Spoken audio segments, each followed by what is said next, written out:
নমস্কার বন্ধুরা, তো আজকে আমি করে দেখাবো ফুলকপির ডাঁটা ভাজা।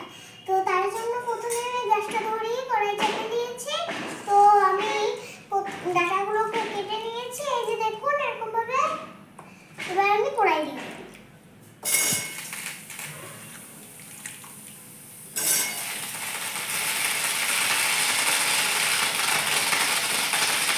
জলটা দিচ্ছি।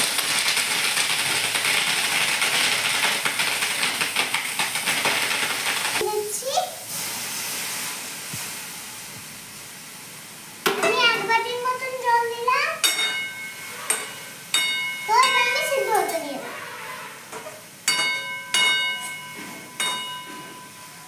দেব।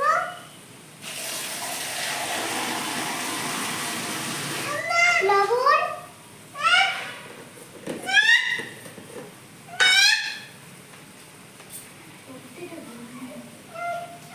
হালকা দিয়ে দিয়েছি।